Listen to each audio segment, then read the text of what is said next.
Okay, so one of the major reason, and still one of the major reasons why I do not believe in the one God, specifically the God of Islam, is the problem of hell. And I think it is a question that people generally cannot give an answer to, or they cannot give a satisfactory answer to, which is why they want to move on to different arguments instead, and overlook this one gap and move to something that shines instead.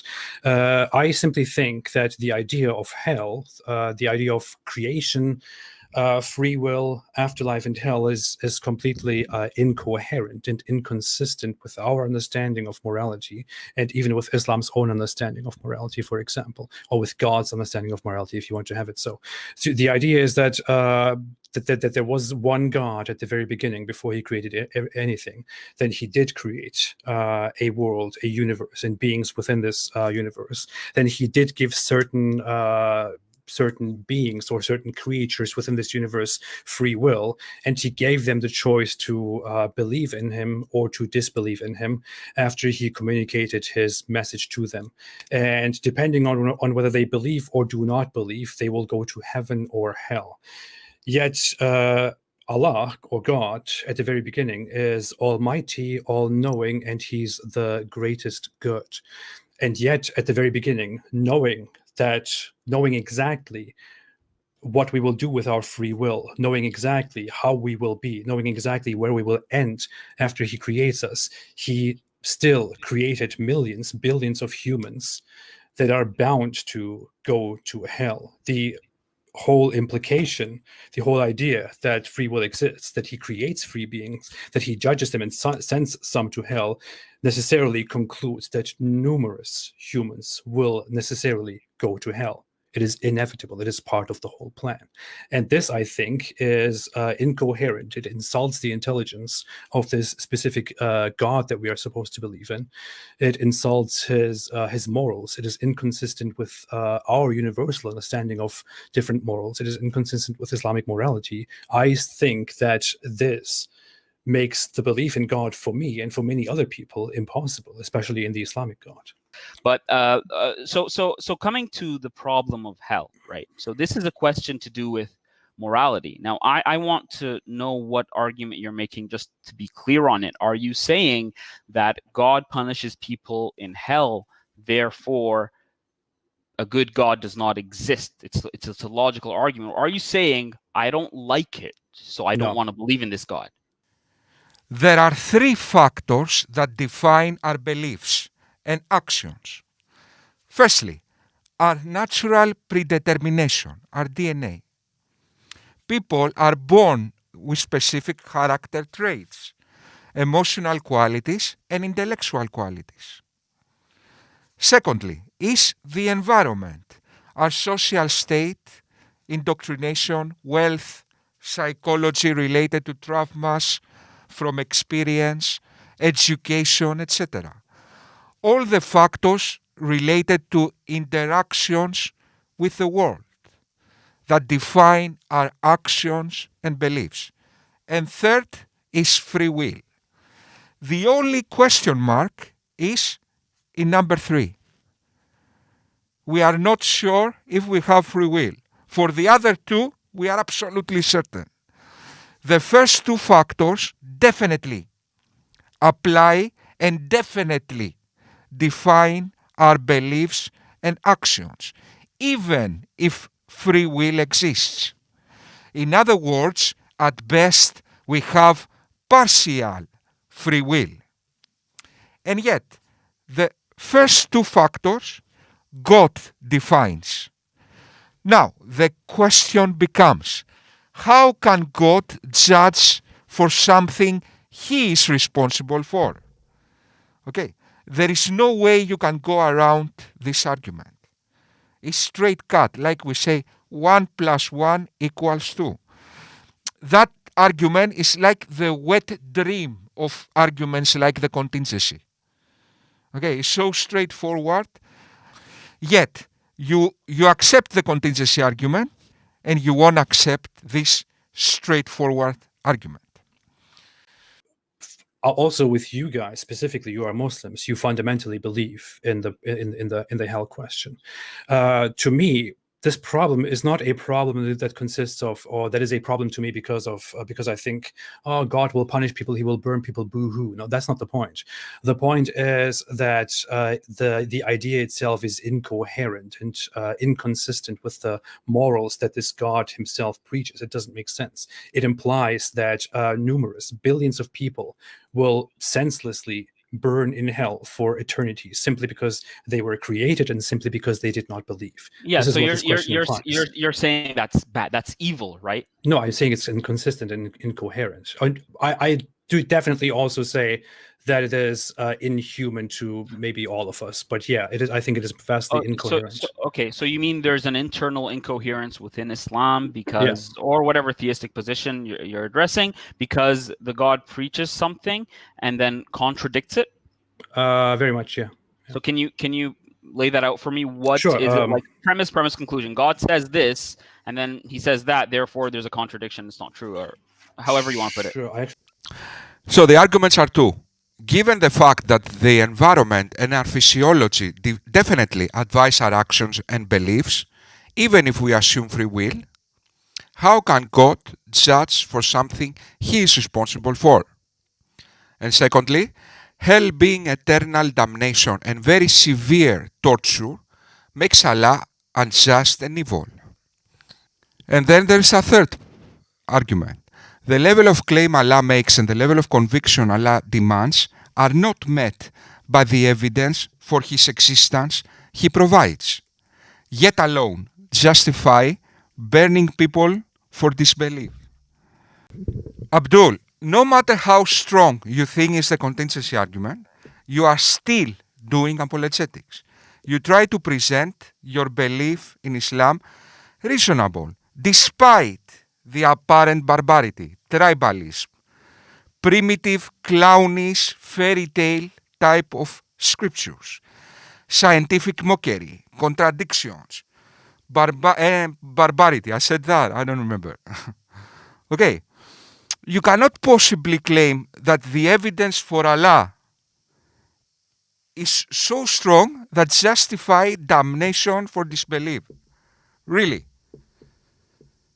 I mean, no matter how confident you are in your delusion, it's a huge gap between you trying to demonstrate that you are not a complete immoral clown for believing in the evil nonsense in Islam, and then you to claim that the evidence for Islam is so strong, it's a no-brainer, that can justify eternal damnation for disbelief.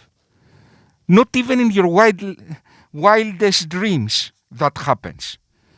You don't have to do it that formally. You can just explain to me. I just wanted to show something. I just wanted to scribble something. But so God, the teaching is that God creates us in the very beginning. He creates us to worship him.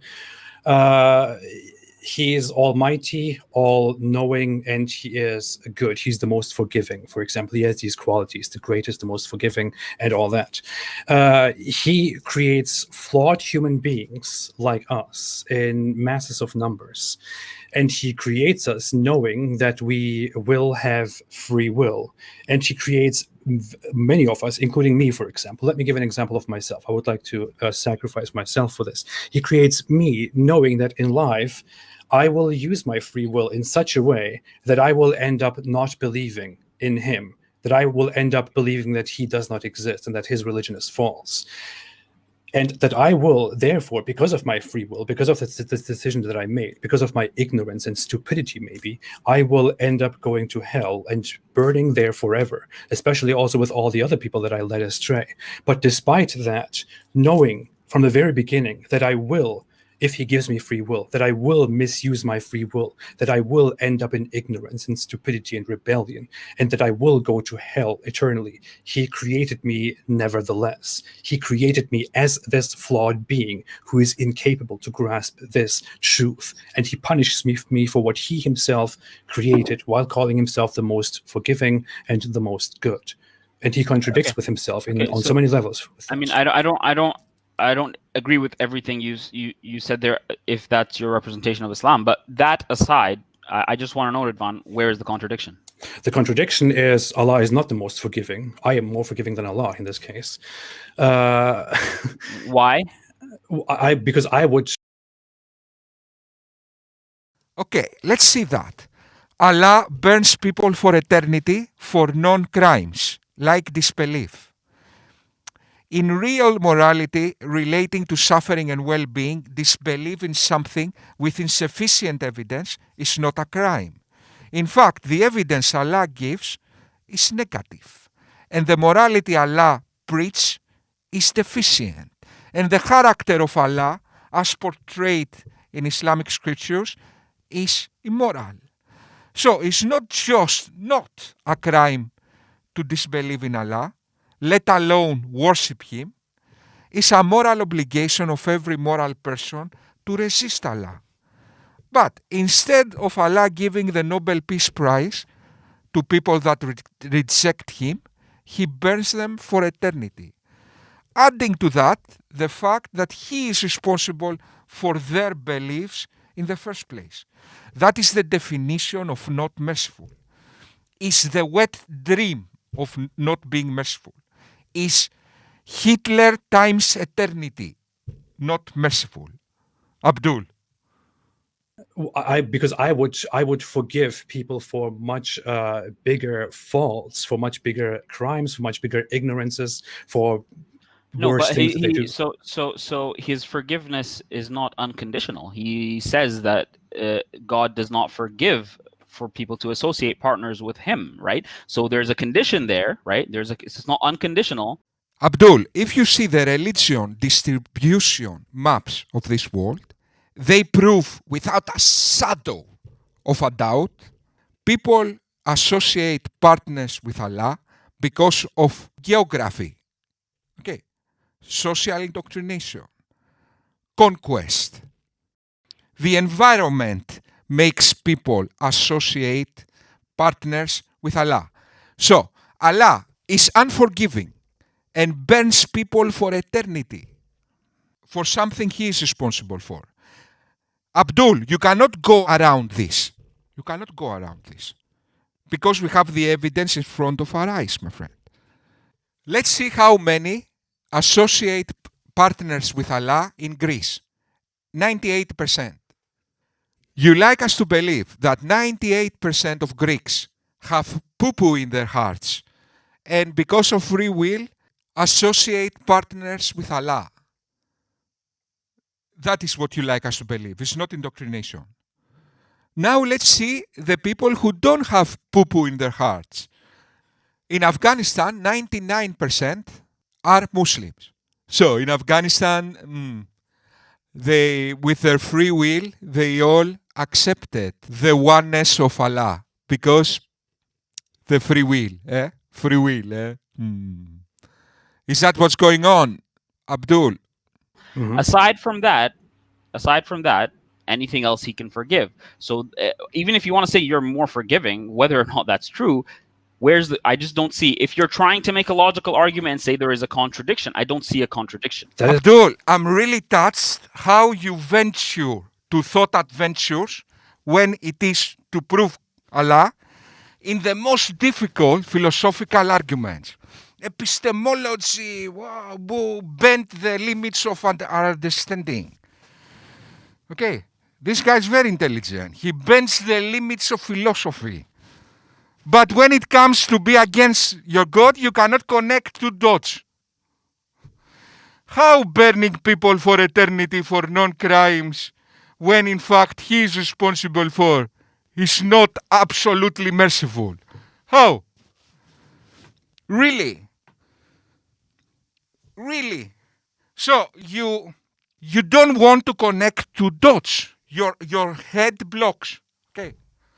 You don't want to connect two dots. Okay, and that proves exactly what I was saying all along. Islamic reasoning is tuning skepticism to always conclude Islam is true. When you are to prove Islam, you suddenly become the best philosopher in the world. When you are to reject Islam, suddenly you become the dump and the dumpest together. You cannot connect two dots.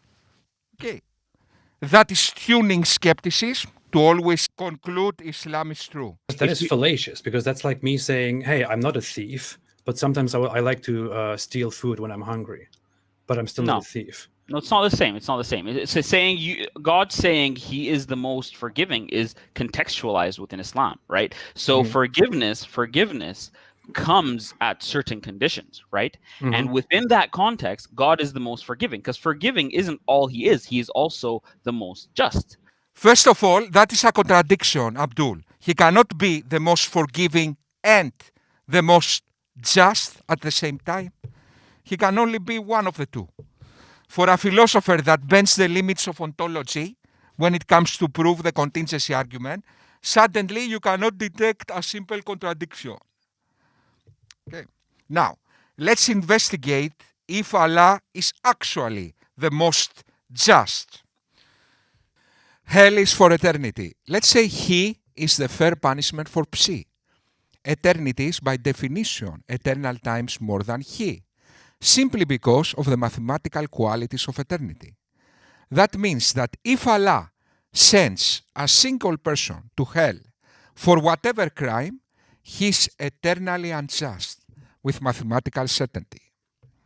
Notice here, guys, even if Muslims name their own morality, not objective morality, unless they will claim that every crime that leads people to hell is eternally unforgiving, this still apply, even in the context of Islamic morality. Okay, even in the context of Islamic morality, still, Allah is eternally unjust. Okay, still.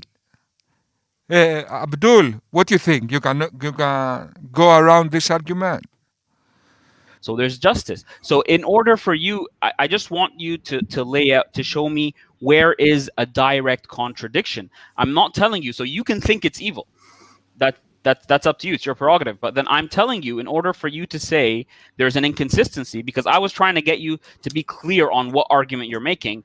You're not saying it's not just that you don't like it. You're saying the religion, what it states, is incoherent. It contradicts itself. But I don't see two premises that contradict each other. I don't see two propositions that contradict each other in what you've presented. Really? Yet you are doing exactly what you were accusing the Apostate Prophet of doing. The difference is that what the Apostate Prophet says is straight cut. 1 + 1 = 2. What you were saying was the contingency argument with confusing terms, contingency, necessary, existence, blah, blue, epistemology, ontology. The Apostate Prophet, he was reluctant to accept what you say because you were referring to a very complicated argument. Okay. Now you are reluctant to accept simple things. 1 + 1 = 2. But let's see what you were saying. Abdul. The nature of being, the origin of the universe, the ontological argument, the cosmological argument, the design argument are all a giant waste of time that have not really convinced anybody, except maybe for very few exceptions. Can I just bring some direction to the discussion? Yeah, sure. I mean, and Jake is going to continue because this is a good back and forth. But about you not thinking a certain question is relevant, right? Whether or not the question is relevant might be a subjective thing, or it might be something that maybe you need to take the time to reason with the person who's asking you the question, see their point of view, see where he's going. Maybe he's coming from somewhere where this particular question is relevant. I understand you might not see it as relevant, but you need to take the idea seriously. In the same way, like if I see something like the problem of evil as irrelevant, I'm still going to take your idea seriously. If you ask me questions, I'm going to answer them. I'm not going to just sweep them under the carpet and say, hey, this question seems irrelevant to me. Let's talk about the contingency argument, because these philosophical discussions about evil aren't going to take us anywhere.